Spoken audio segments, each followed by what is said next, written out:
What's up, YouTube? Cassian Nuñez here with another episode of Cassian with Cassian. Today, we are going to be talking about everyone's favorite topic, real estate. Let's cash in. Finance for the everyday millennial. Hard charging solutions. We provide an accelerant in the journey towards financial independence. Today, I have an incredible guest. Her name is Tiffani Herron.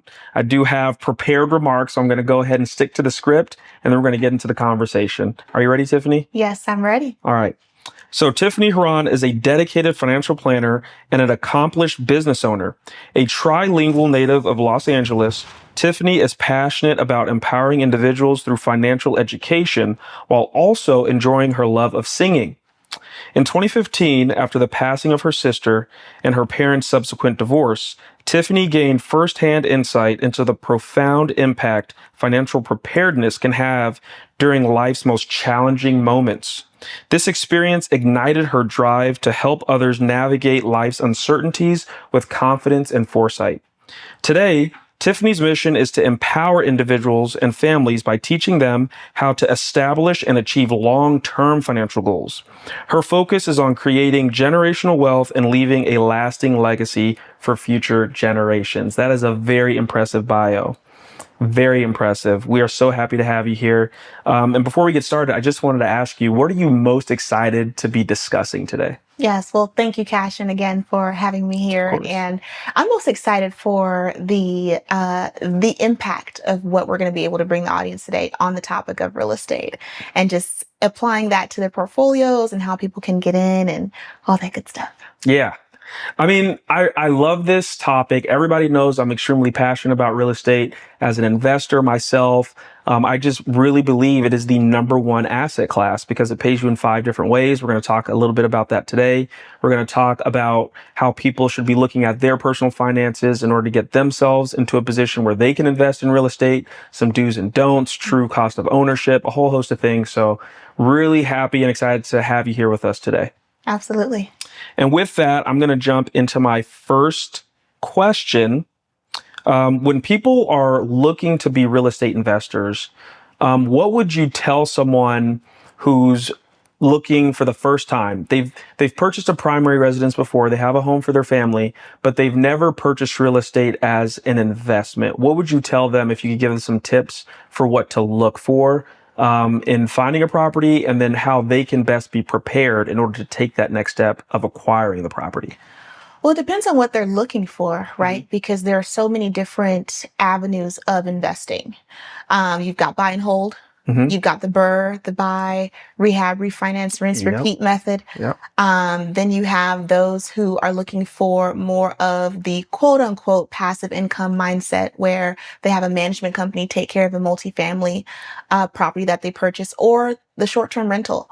So I'd say getting the idea on what it is that they'd like to get into, mm-hmm. that would support in what exactly it is that they're looking for. And then right after that, it's working with the right people, having the right team. Now that mm-hmm. you've made the decision, having the right team is extremely important so that you can ensure that your process is smooth, no hiccups, if any at all whatsoever, mm-hmm. or at least avoiding as many hiccups as possible, right? Right. And having the people on your team who are not going to add to the stress that is already incumbent upon you when you are purchasing your first investment. That is so important. Having the right team is critical. If you think you could do this entire process by yourself, you are kidding yourself. You really don't know what you're getting into. It's so important to have that CPA on the team to make sure that you're filing your Schedule E on your 1040 properly. It's important to have a realtor on the team to make sure that you're doing your due diligence as you go through to figure out, is this the right property for you? Are you going to be able to keep your capital expenditures low? Because that realtor really is making sure that that inspection that's being done, it looks good. They're pointing things out to that buyer, right, to make sure that they're not getting in over their heads. So those two folks, and then you got an insurance broker. I think that's a commonly overlooked member of the team. The bigger your portfolio, the more you start to look at umbrella policies, not just property. You might have to deal with renters insurance and assisting your tenant with getting renters policies. So you got to have that person on the team. I selfishly believe you need a financial planner on the team, right? To make sure that when you purchase that property, that it's fitting well into your overall financial portfolio. Because folks still probably have their employer-sponsored plans. They still have, the day-to-day activities that are happening in their lives. And now they have this investment aspect in their life that is going to take up time. And so they need to make sure that they're partnering with someone who understands all of those things. Absolutely. Did I miss anybody on the team? Who'd I miss? I mean, yes, one thing that I might add is having the right funding team. Yes. You do not want the deal to fall through, whether that be in the middle of escrow or right at closing. So one of the things that I didn't mention in my speaker bio was that I have a history of being a real estate agent for 6 years. And I've had a deal where it fell through literally the day that we were to get funded, which was the day before closing. So having the right funding team is so crucial. I got to know about this. If it's not too traumatic, I have to know, how did it react? Did they end up closing? They just moved the date back? What happened? It was extremely traumatic. It was a cash deal that was supposed to take 14 days, which is 2 weeks. Yep.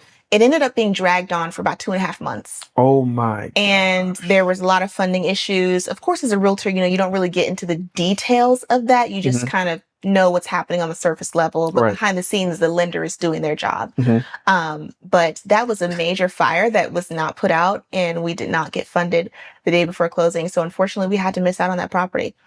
Oh my gosh. Was it the lender? Was the lender the issue? They just didn't have their ducks in a row? It was the lender. Docs were not in order, underwriting. So during the escrow process, the underwriting takes place. Right. And, if nothing is in order with docs and things like that, it continues to add time to the deal.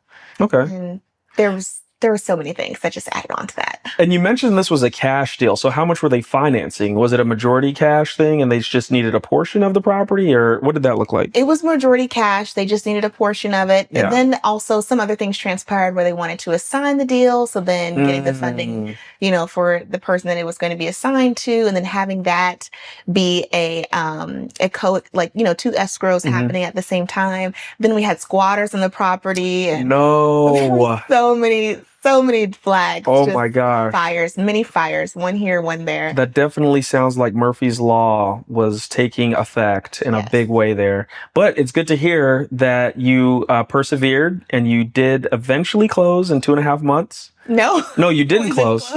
What happened in 2.5 months? So it went from 14 days to 2.5 months. That's correct. And then we just decided that this wasn't going to work. Decided it was not going to work. Wow. Yeah. Dang. Okay. Did you continue to work with that person and other deals, or? 2 or 3 other deals. This is an investor, by the way. Right. 2 or 3 other deals I presented to the investor, but we never closed on anything. Okay.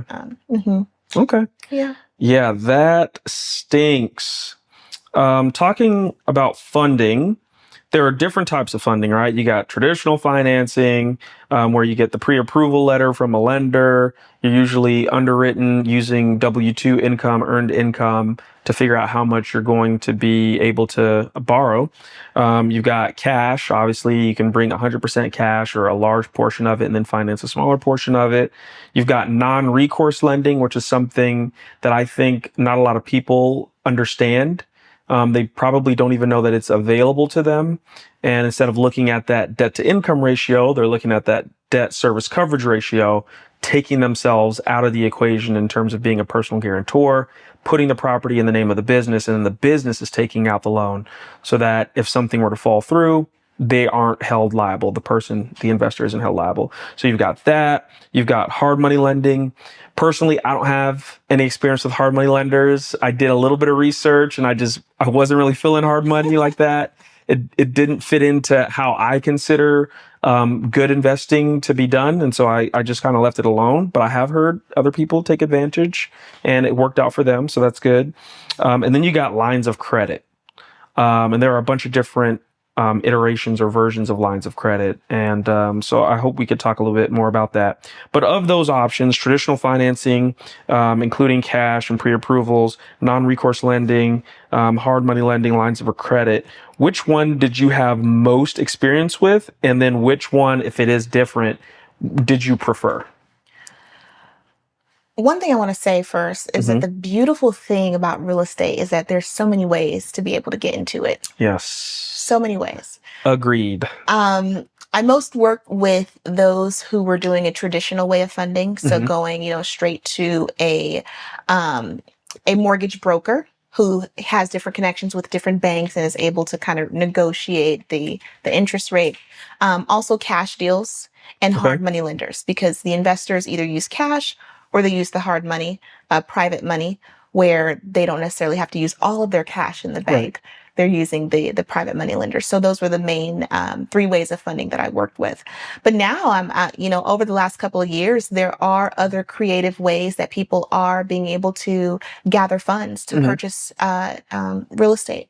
Okay. What are some of those creative ways? Yeah. So, for example, one of the ways is the 0% APR credit cards, getting business funding and being able to liquidate those credit cards to then use that properly with Yeah. the right plan and management. Sounds like there's a story there. Yes. Okay. Properly with the right plan and management to then invest in real estate. Okay. Mhm. Yeah, I have heard about 0% APR credit cards. I've actually taken advantage of that myself. This was before I became a licensed financial planner.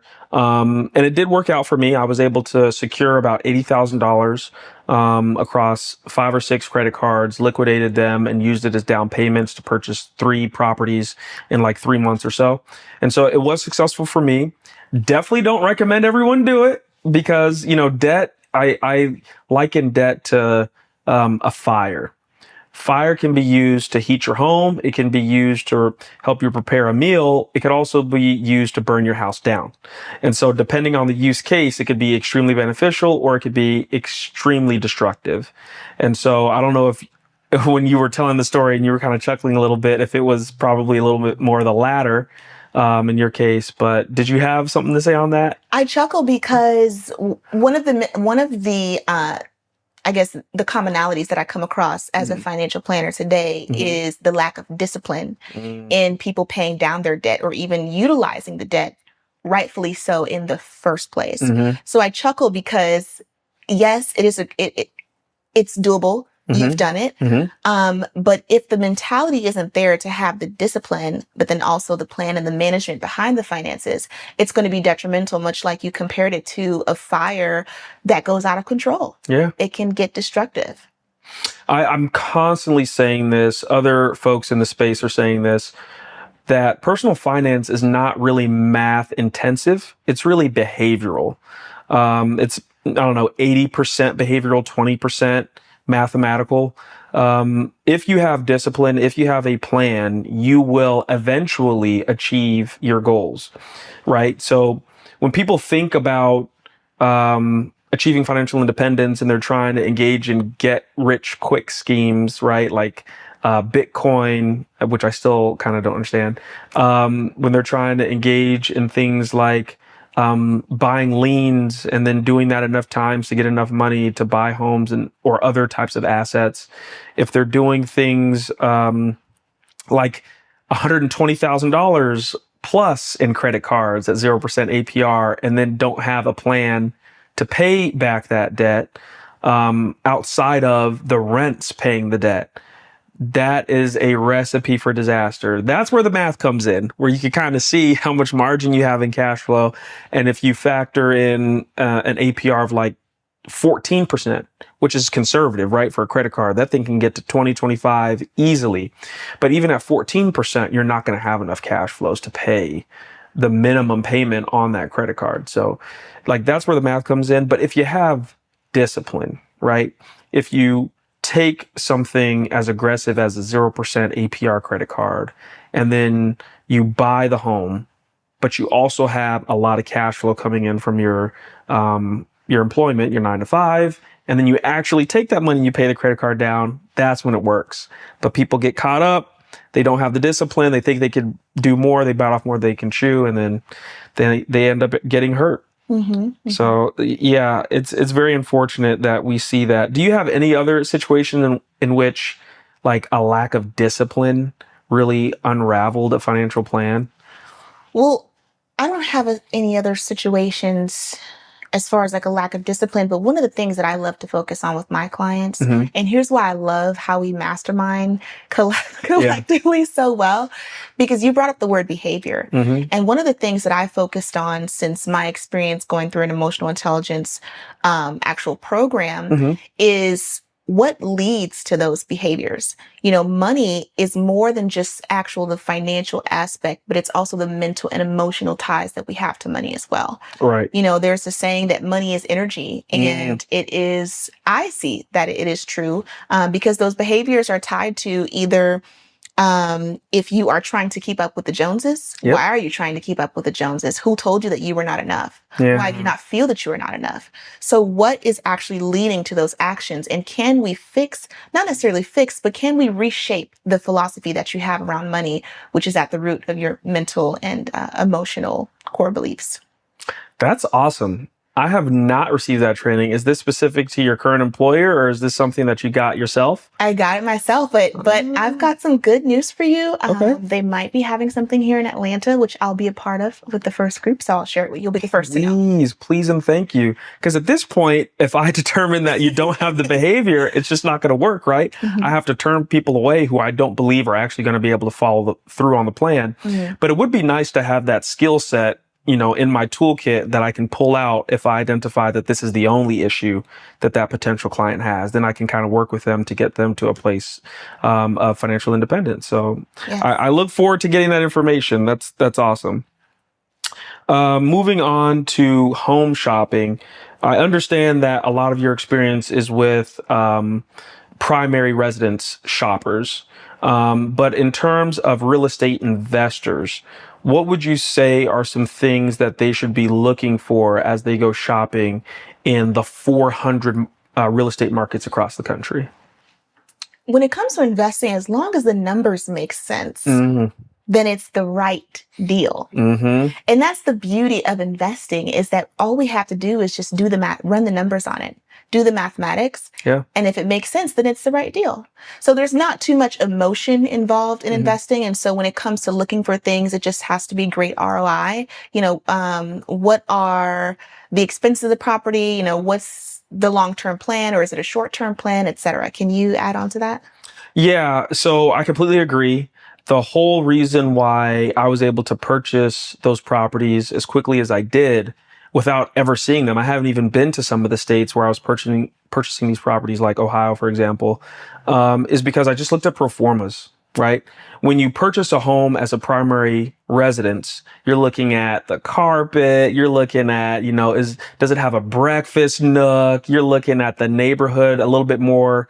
You're looking at a bunch of things that you're going to enjoy because you are intending to live there.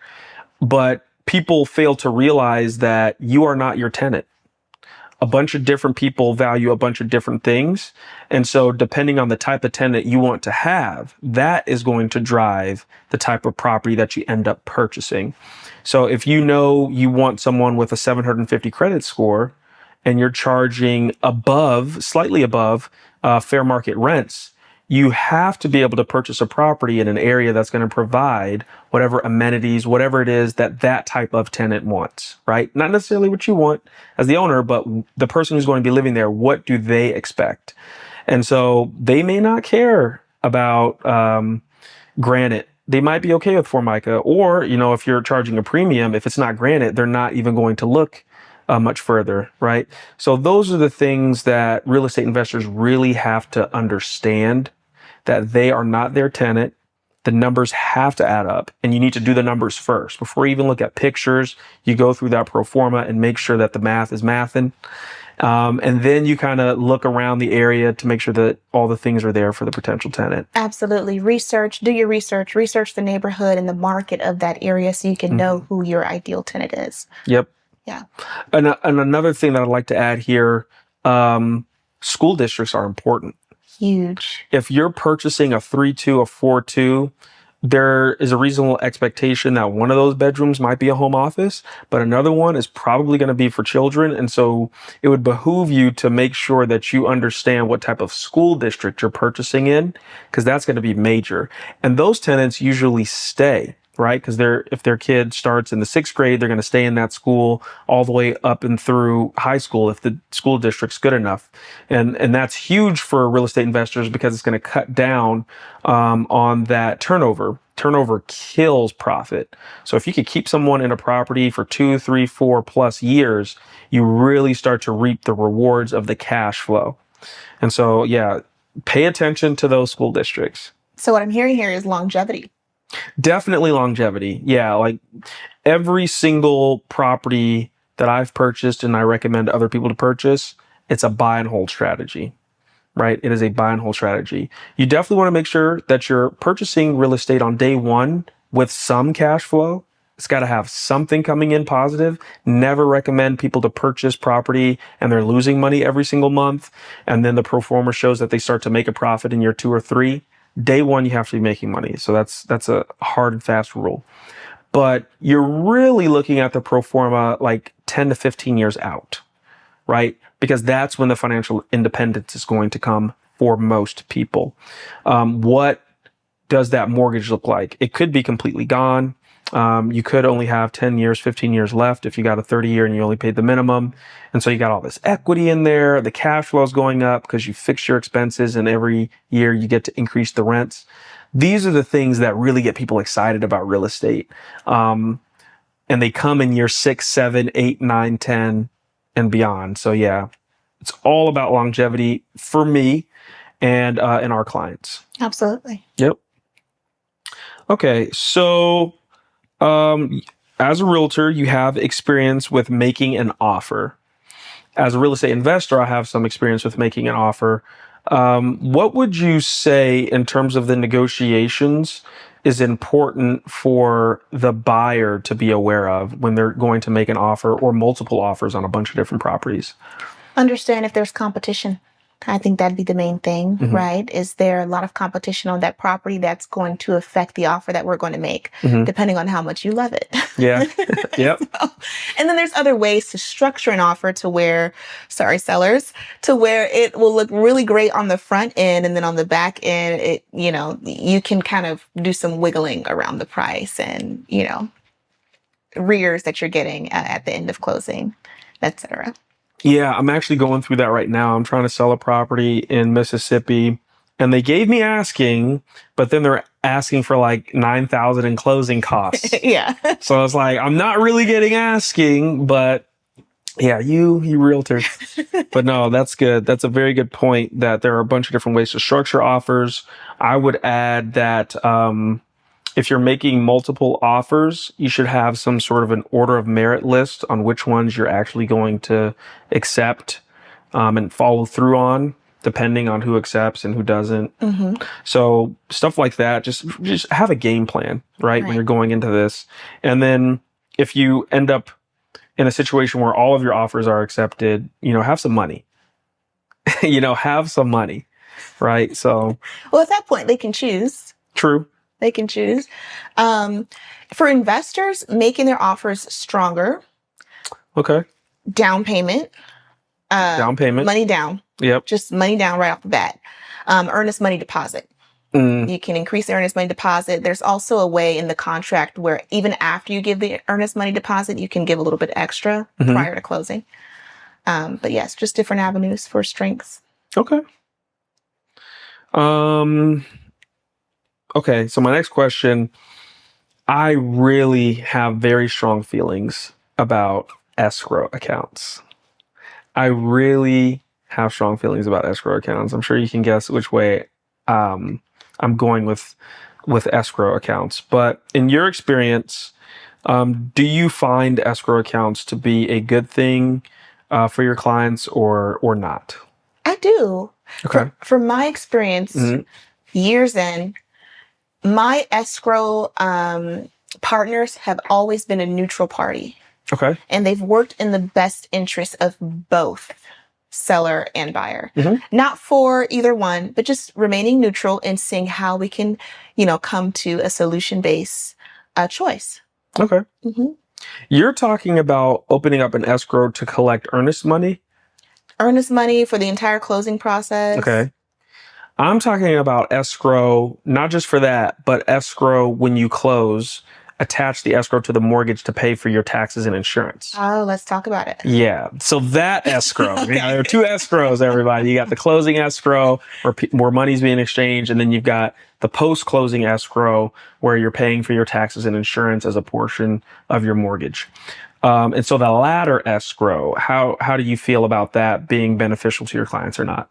Well, my clients hadn't really used the latter escrow, so especially in SoCal. So maybe you can share a little bit of insight on your experience with that. So I don't like escrow accounts because they have to be the most inaccurate at guessing how much property taxes are going to be usually. Insurance doesn't really vary that much. It'll go up, but it doesn't go up significantly. It goes up incrementally.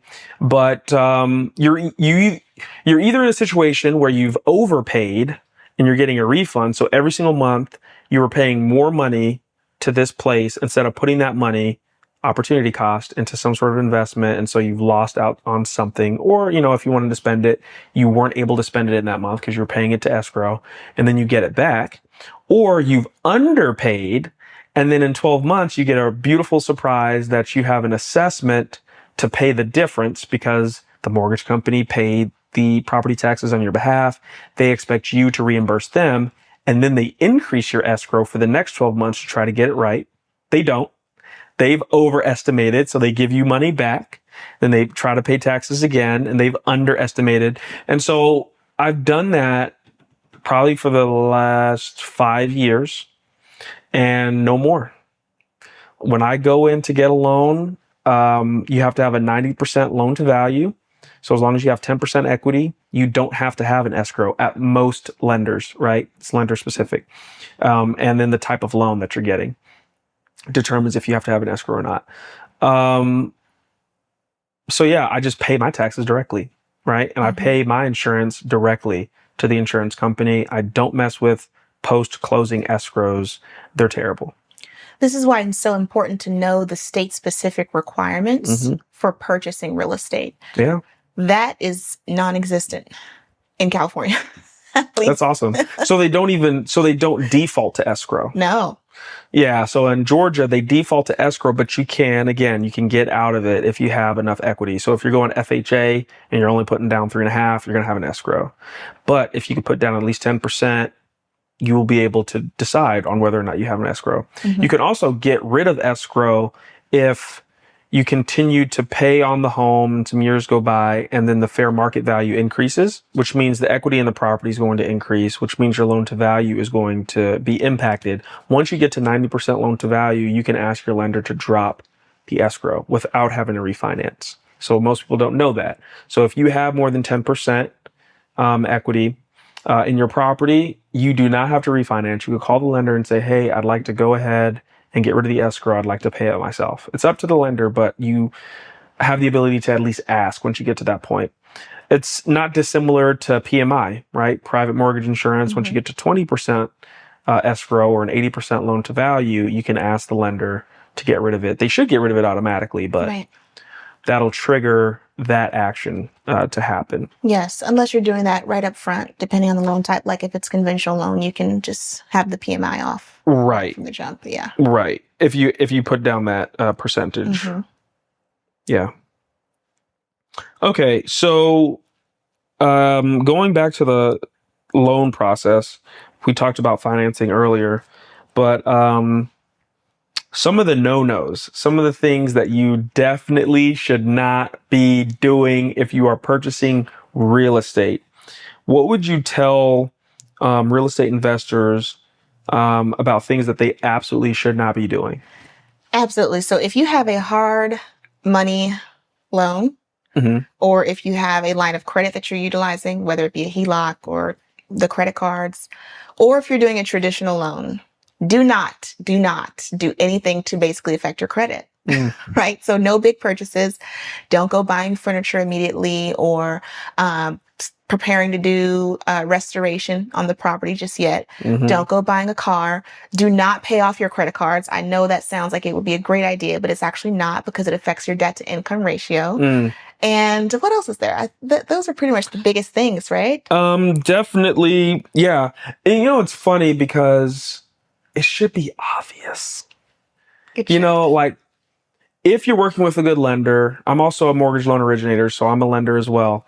If you're working with a good lender, there should be a level of education that's provided to the client. This is what DTI, debt to income, is. This is how it's calculated. This is a very important number in determining the type of loan product I'm able to provide to you. These are the things you really don't need to do because it's going to impact this number, which is going to impact my ability to give you the loan that I just quoted you. Exactly. People do it anyway. And that's just straight to the point right there. Yep. Yeah. People do it anyway. I would probably, I mean, that's got to be the biggest thing, is doing things that's going to impact your credit before you close. Do not assume that you have this thing in the bag until you have the home. Literally. Until it's closed. Until it's closed. Finito. Done. Finite. Yeah, just finished. Yeah, exactly. Yeah, outside of that, I mean, other things that people should not be doing during the loan process. This is in the exact same vein, but closing on another home. Oh. Mm-hmm. So real estate investors who want to have a bunch of different things going, if you're going to do that, you need to make sure you're disclosing it to all parties. Everybody needs to know that you're in the process of incurring a new debt. That's huge. It's huge. Now, they're probably thinking, well, you know, this is different because it's a performing asset and, you know, I'm purchasing this property with the tenant already in there. The lease is already in effect. I can prove that this amount of income is coming in. So that should be able to positively impact my debt to income, that I'm asking for $1,000 loan and I have $1,400 coming in. And so, yeah, like I should be good, right? Maybe, right? Maybe. Still, let somebody know. Right. Right. Let somebody know that you are going through the process of incurring a new debt. It is absolutely necessary. And I've seen that on both sides. As a buyer, I was purchasing 2 properties simultaneously, and then with the same lender. And then I was purchasing another property, and all I did was do the purchase and sale agreement on the third property, and this was with another lender. And that did impact the 2 deals that I had over here. Thankfully, I was able to close everything because I had a lot of cash flow. Like my employment income, my debt to income was like in the teens. So it moved up that DTI because they weren't able to take the rent coming from the third deal. They did not factor in the income. They only took the debt and counted it against me. And it was just by the sheer fact that I had enough cash flow, enough earned income, that it didn't kill those deals. But I have also seen situations in which it kills all of the deals. You have 3, which you could close on if you do it in a consecutive way. But if you do it concurrently, it just can't be done. Mm-hmm. Absolutely. So I would say, do the domino. Yeah, do the domino effect. I would say just communication is key. Trying to stick with the same lender so that they have your file, I think, is very helpful. Mm-hmm. I will say it is always good to have a backup lender. Yeah. I mean, you just shared a story where you know, things didn't go according to plan. So yeah, I agree with you. It is good to have a backup lender, but just communicating with your lenders, I think, is important. Okay, so I want to ask you the next question here. The final walkthrough, when you believe as a realtor that your client loves the property, they have already expressed interest multiple times in purchasing it, you've got all the paperwork together, what are some of the things? They've already signed it, they've sent it to the seller, and they've closed, and you're going through like the due diligence process and some inspections and stuff. What does that final walkthrough look like in terms of identifying things that might need to be fixed in order to get that property rent ready? So a final walkthrough is not the time to identify things that get to be fixed is to identify the things that were fixed, if anything was brought up in inspection, that we negotiated with the seller that was going to be fixed. So we're visually checking that the repairs were done. You could have the inspector come back in. If you rehire the inspector, have them come back in to ensure. But other than that, we're just kind of just visually taking a look at things, and the buyer saying, okay, yeah, this looks great. Or if they know how it works, then it works. And then the other thing too is to ensure that there aren't any new things that may have happened. For example, I don't know, a rodent ran through the glass or something, and it's like, oh, that was not there the day that I saw during inspection. So this is new. So calling out those new things in that case, but otherwise we're making sure that it's in the same condition that how we saw it when we liked it. And also anything that was brought up in inspection that we agree that would be fixed and repaired, that it is fixed and repaired. And then we sign off on that and say, okay, we're ready to close. Okay. Fair enough. That is simple. Very clear. Okay, next question. The favorite part for most people, especially in your line of work or your former line of work as a realtor, the clear to close. Oh, yes. When you get that clear to close, ooh-wee, money being made around here. Hey, we are about to finish this thing and we are about to be property owners. Can you kind of walk through what that process looks like, getting that clear to close? Absolutely. So after the first 2 weeks of opening escrow, this is if this is a standard average 30-day deal, right? We're not talking about cash deals. After the first 2 weeks that you've done the majority of stuff with your realtor, such as the inspection and the appraisal, signed off on those contingencies, the next maybe 2.5 weeks is kind of like the loaner. The next 2 to 3 weeks is where the lender is doing all of their stuff. So the communication kind of drops with the realtor. Everything's on the lender now at that point.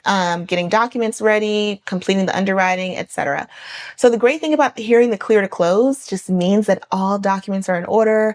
We're actually getting ready to close. The deal has been funded, or we're going to get that funded deal email happening pretty soon, but it's the bells and whistles to saying like, we are at the finish line. We haven't yet cut the rope, but we're nearly there. We just got to take one more step. And here's another portion of the process to where the state requirements may vary. So for Georgia, an attorney is required, right, at the closing table, whereas in California, there is no attorney required in the process. And so what happens is it's almost similar, I would say. The process is still the same, just depending on the state who's actually there. Right. But the process is that the buyer signs off on the loan docs. Everything looks good. They understand the numbers and what they're buying again, because that's important. Yes. Someone can say, oh, I didn't understand it. I didn't get it. No. What's this? Yeah. We're going to talk about it before we even get there. So they're signing off on loan docs. Then you get the funded email or the notification. And then recording of title takes place, and then the person can get the keys to the property. Did that happen often? Where folks look at that closing disclosure like, I don't know about this. Listen, let me tell you, I had it happen, I would say at least 1 or 2 times, but only because, I obviously can't explain the loan docs. I think it was on behalf of the lender. The lender was not breaking it down to where the person can understand it. And people learn in different ways. You know, some people you have to show them visually. Others you can just verbally tell them. But depending on the personality type, whether are they direct? Are they analytical? Are they amiable? All those things kind of matter. Yes. To whether or not a person can actually understand what they're hearing, what they're seeing. Yeah. Also, just people being people. I didn't sign up for this. What's that? What's this? Yes. You didn't tell me about that. It's like, yes. Even then, it may not be on the lender. It's just the person, and they're just a hard ass. No, honestly, my experience looking at closing disclosures, I go through them with a fine tooth comb.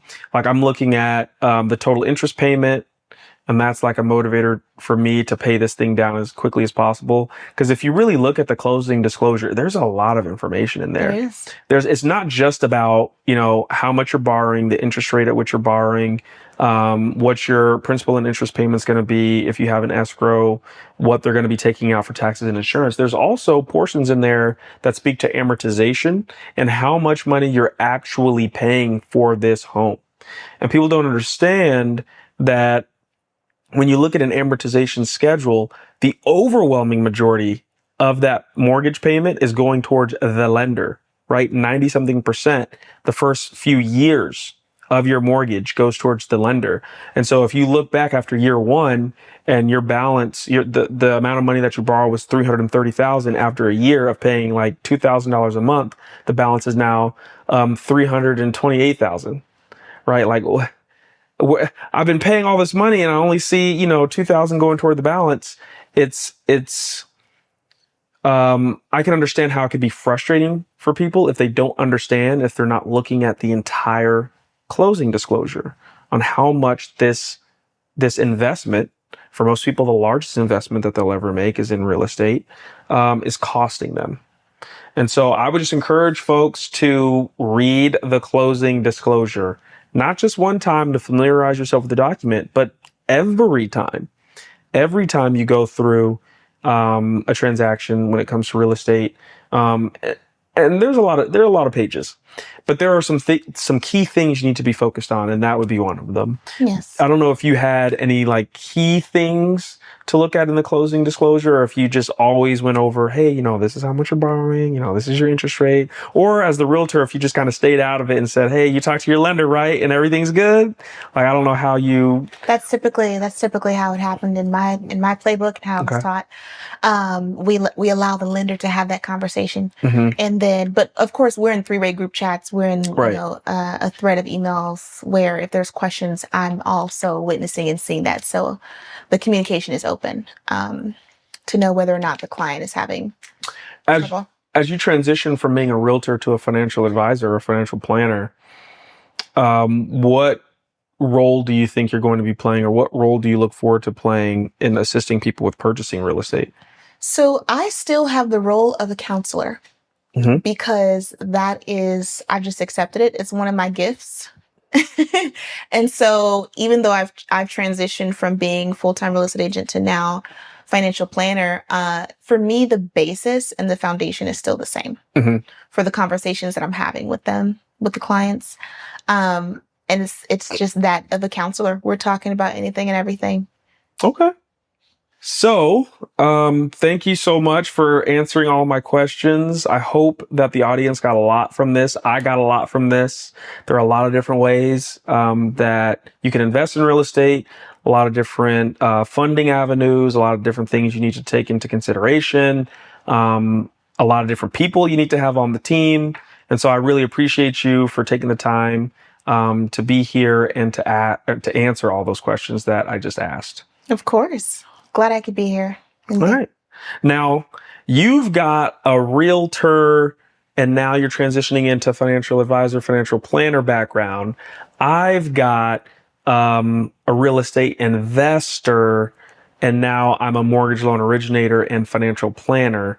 And so we're coming at this from two different ways, but we end up in the same place of being financial planners. And so I'm wondering, and I've been doing this just a little bit longer, I'm wondering if you have any questions pertaining to real estate at all. Yes, absolutely. So there is something called an ideal investment. Mm-hmm. And that is a new acronym for me. Okay. I'd love for not just myself to know, but for the audience to know, based off of your knowledge as an investor prior to, share with us a little bit about the ideal investment. I would love to, because the reason why I consider real estate to be the number one investment is because it pays you in 5 different ways, right? And that's where the ideal acronym comes into play. I stands for income, so that's the cash flow. If you have $1,400 coming in per month in rent and you have $1,000 in expenses, that's assuming debt coverage, and that's assuming property management, repairs, capital expenditures, vacancy rate, all that. $1,000 in expenses. You have a $400 per month cash flow. That is your income. And then you have Depreciation, that's the D in ideal. Depreciation is beautiful. This is what gets real estate investors up, right? And excited and just ready to purchase as many things as they can. What depreciation allows you to do, according to the Internal Revenue Code, is decrease the value of your property based on normal wear and tear. The fact of the matter is, if you are investing in real estate, you're going to have tenants. If you're investing in residential real estate, you're going to have tenants, and things are going to break just through the course of them being there. The carpets are going to be stained. The HVAC is going to be in constant use. The plumbing is going to be in constant use. And so the government says every single year you are allowed to value your property a little bit less. And the math behind it is 27 and a half years, and you can depreciate 80% of the value of the property because you cannot depreciate land. Land does not depreciate. So if you have a $100,000 property and you do the math, 80% of that is $80,000. That $80,000 divided by 27 and a half years is how much money you're allowed to deduct from your taxes when you go to pay them. And eventually, if you do this right, if you use leverage, you will end up with a passive loss, meaning you can take some of that depreciation. And remember, this is just an accounting thing, right? It's a phantom accounting feature, right? Where you're able to take this dollar amount that the government says your property is no longer worth every single year, and you can count it against things that you actually spent money on. So if the government is saying, based on the fact that you have a tenant, they have engaged in some normal wear and tear in your property, so we're going to allow you to take $4,000 a year in depreciation, you did not actually spend $4,000 fixing things. They just assume that you lost $4,000. And so you could take that $4,000 loss and you can count it against income. And then you can end up in a situation where if you make money, you can report that you lost money. If you only make $2,000 after you account for all the things that you actually did spend money on, like property management, if you had to fix the HVAC once or twice and you spent $150 on a service fee, you take all that out, you still made $2,000. You pocketed it. You get to take $4,000 in depreciation, so you get to report a loss of $2,000. That's why depreciation is so powerful, and we love it. If, depending on how much you make, you're in a situation where you have a bunch of depreciation, you may be able to count that against your earned income. So now when you're filling out your 1040, if you made $80,000 in a year in earned income, you can claim up to $25,000 in losses. So now you're only paying taxes on about $55,000. It's powerful. Depreciation is powerful. We can have a whole segment on depreciation, right? But that's the D in ideal. Then you have E, that's equity growth. So as you're paying, if you have a mortgage, as you're paying down the mortgage, you're building up equity in the property. So that's kind of self-explanatory. The principal portion of your mortgage is going toward the balance, and then you're going to have more equity every single month. The A is appreciation. As you are holding the property, usually properties appreciate in value year over year, 3, 4, 5%. It usually is an excellent hedge against inflation. And so your property is going to be worth 3, 4, 5% more than it was the prior year every year on average. And so that's the A in ideal, appreciation. And then you have L, that's leverage. So the fact that you're able to control 100% of a property, only putting down 3.5% in the case of an FHA loan is really powerful. Imagine being able to control an asset, 100% of something, and you've only put in 3.5% of its value. You could just imagine how, big that is. You could do that in real estate using the power of leverage, and then you can do that multiple times so that you can scale up faster. And so that's how real estate pays folks who invest in it 5 different ways: income, depreciation, equity growth, appreciation, and leverage. Now, I'm just curious, did you utilize this analysis and this acronym at every single one of your purchases when you invested in property, especially at the beginning, the very first one? So, no, I used it, or it was explained to me one time, and I used that explanation to foster this passion that I have for investing in real estate.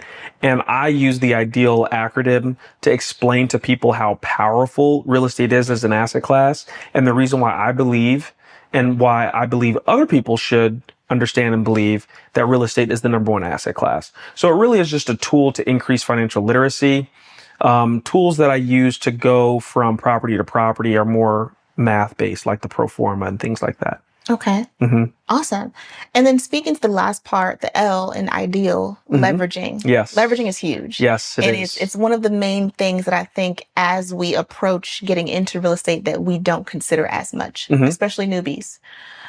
So what are some of the additional ways that a newcomer or a seasoned investor can continue to leverage when it comes to purchasing real estate? Well, the first thing I'll say is leverage is a euphemism for debt. And so you have to understand that there is a difference between good and bad debt. My definition: good debt is used to purchase performing assets, which real estate is. If you are buying something using debt and it's producing income, I would say that is good debt to have. Bad debt is used to purchase liabilities, things that take money out of your pocket. So if you're using debt to go on a vacation, that is bad debt. There's no return on investment monetarily, right? There's other types of value, psychological value, but it's not monetary value. And so we're only using that to evaluate the difference between good and bad debt. So that's the first thing. Leverage is a euphemism for debt. The reason why I highly recommend that people use it is because they're able to scale faster. If you have to put 100% on each property, it's going to take you a very long time to build out that portfolio to a place where you can achieve financial independence. And financial independence is described by passive income exceeding your expenses. And so everybody should be looking to get there as fast as possible. And that's why you use debt. That's why you use leverage, so that you can scale a little bit faster and take other people's money, and then you use it in a way that produces enough income to pay them back and to pay yourself.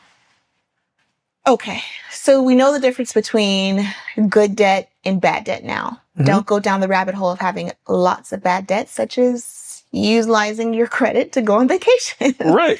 It is a fast burning fire. Yes. That make it become uncontrollable. Yeah. I want to speak a little bit more into the longevity process and how you lean more towards the long term and the buy and hold. What is the importance of the long term, the buy and hold, and why is it beneficial or has been beneficial for you? The importance of buying and holding is to mitigate risk. If you're purchasing something with the expectation that you're going to hold it for a long time, that's going to change what you purchase. And so, for example, people who are purchasing a piece of real estate with the intent to only hold it for 5 years are going to be looking for cash flow immediately, significant amounts of cash flow immediately. What you're going to end up doing or having to do is purchasing a C-class property. And there are different classes of property. It's mainly based on the value of the property and the amount of money that you can get for it, and a little bit of capital expenditure that's going to be expected to keep it up. So C-class properties are like $100,000, $80,000. They're lower fair market value properties, but you can ask for more than 1% rent to value. So rent to value is a really cool ratio that I always use, but the rule of thumb is 1% of the value of the property should be charged for rent. So if you're buying a $100,000 property, you want to be able to charge $1,000 in rent. That's 1% of the value of it. C-class properties usually have a rent to value at or above 1%. So that ratio tells you that you're buying something that its fair market value is low enough for the rents to be significantly high enough for that RTV to be over 1%. It's probably going to be a C class. And the reason why is because the capital expenditures are going to be high. Capital expenditures are big ticket items. Repairing the roof, repairing HVAC, repairing plumbing, all that stuff is going to be coming due. The current owner knows that. They decrease the price. And if you're only looking at the price and the rent, you're going to be like, oh man, this is a steal. Let me buy 15 of these. But then you're going to find out as soon as you become the owner that you have $30,000 in expenses coming at you to repair that roof, to repair the HVAC, to repair the plumbing. You're also going to find out that the type of tenant that you're able to rent that property to is a different kind of tenant, because someone who has a lot of choices is probably not going to purchase a property that even looks like the roof is about to go bad, or the HVAC doesn't look like it's in order, or the plumbing or something like this. The person that is choosy is going to go for the property where the fair market value is much higher and the rent is a little bit closer to whatever market rents are. So, and that type of a property is going to be your A-class property, right? So those are the types of things that motivate people to purchase property if they're only trying to hold it for 5 years. I need to get a lot of rent. You're trying to get a lot of rent, you're going to go C-class. If you go C-class, you're going to be dealing with the type of tenant that may or may not stay a long time, high turnover, may or may not pay. That's obviously impacting your cash. And then a lot of capital expenditures. If you're looking at long-term, you don't care as much about cash flow. Still has to be positive, but you're not trying to get $500 a month in cash flow, right? You're trying to get something with the understanding that as you hold it for 5, 10, 15 years, your rent's going to increase. Your expenses more or less are going to remain steady. And then the type of tenant that you have, that A-class property, is going to allow you to get a different kind of tenant. That person's probably much more likely to stay because they're comfortable, they have all the amenities they need, and all the rest. And so that's why I consider that long-term buy and hold strategy to be so critical, is because it influences the type of property that you end up having to purchase, and it decreases your risk. This is great information. Yeah. Very, very insightful. And speaking to the capital expenditures, should a person approach an investment as just having the amount of money just to buy the property? No, because there's a total cost of ownership, right? So you need to have more than enough money to purchase the property and to maintain the property. So you have to be taking into consideration how much money it's going to cost to maintain this property. I don't have like a good rule of thumb on how much money, like some arbitrary number. I ask folks as you're going through that pro forma to be realistic about the type of property that you're purchasing. If you're purchasing new construction, your capital expenditures are probably going to be low, close to nothing. You got a builder warranty in there, and you've got some warranties that last longer than a year for the bigger ticket items. So your CapEx is going to be low. Your repairs are going to be low. So that's one thing. But if you're purchasing a 20-year-old property, your CapEx is going to be a little bit higher. And so you need to have a little bit more. So it really just depends on the type of property that you're purchasing. Beautiful. And are you taking partners for investing in new property? So I take partners in the sense that my clients, I partner with them. I educate them. I make sure that they understand all the things that we are going to do together to get them to this financial independence goal that they have for themselves and their family. I do not, at this time, do any type of joint ventures or purchase property with other folks. I look forward to one day doing that, like a syndication deal, maybe developing some land and partnering with some folks as the general partner and finding limited partners to do some development work like that. That's much later down the line. But at this point, I do not partner in the traditional sense of taking on partners and commingling funds to invest in property. Well, stay tuned, just in case. Yeah, stay tuned. I think it's extremely beneficial to have someone like you on their team. You know, we spoke about having the right team, the right partners in terms of doing business with, that can allow the process to just be that much more smoother. And Yep. having someone like you who is extremely knowledgeable, not just in what you know and what you've learned, but also having the experience back behind it, really allows someone who's working with you to have that solace, and not only to have that solace, but to absorb everything that you're sharing and really almost become one within consciousness. Yeah. And share your mind. And so I think that's a beautiful thing. And I'm extremely excited and vamped for all of the future clients and the current clients that you currently have. Thank you. Yeah. I mean, it's been pretty awesome. We can't, at least to my knowledge, engage in any type of osmosis.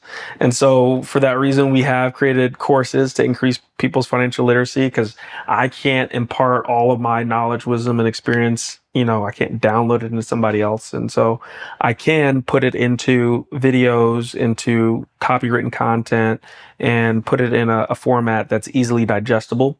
And so that's what we've done in order to assist people in getting to a place where they can take the steps necessary. Obviously, I'm biased when I say that I agree with you that the financial planner is like the coach, right?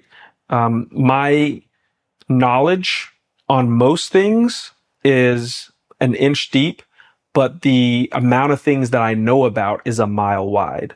So I understand a lot, but intimately, I only understand a few things, being real estate, and a little bit of tax. But when clients come to me, sometimes they need some insurance, right? Sometimes they need some estate planning. Somebody may have passed away, left them a bunch of money, and they need to know what to do. That's a different scenario where the expectation of me is to get them in contact with someone who can assist, right? So even people who are thinking to themselves like, I don't really need a financial planner. I don't have any finances to plan, right? I would say there's usually something going on in your life where you can use a little bit of guidance and wisdom, and that financial planner may not know exactly how to solve or assist, but they should know where to go to get you the assistance that you need. And so that's, I think, the biggest thing that people need to understand about financial planners. Absolutely. Yep. Well, once again, thank you for having me. And no further questions. Yeah, thank you for the questions. I appreciate having you on the show. It's been awesome. I know our audience is going to really enjoy all the content that we created here, all the questions and answers that we provided. If you have any questions, please go ahead and leave a comment in this video. I will make sure, if your question is for Tiffany, that she gets it. Her information will be in the description of this video, so you can reach out to her directly if you would like. Thank you again, Tiffany, for being here. We really appreciate it. And until next time, this is Cassian reminding you that it is always a good time to cash in with Cassian. Cash in with Cassian. The RINO Invest and Cash In with Cassian YouTube channels are hosted by Cassian Nuñez. Cassian Nuñez is a financial planner with RINO INVEST Wealth Management. RINO INVEST Wealth Management is a registered investment advisory firm regulated by the Securities Division of the state of Georgia in accordance and compliance with the securities laws and regulations. RINO INVEST Wealth Management does not render or offer to render personalized investment or tax advice through the RINO Invest and Cash In with Cash In YouTube channels. The information provided is for informational purposes only, may not be suitable for all investors, and does not constitute financial, tax, investment, or legal advice. All investments involve a degree of risk, including the risk of loss.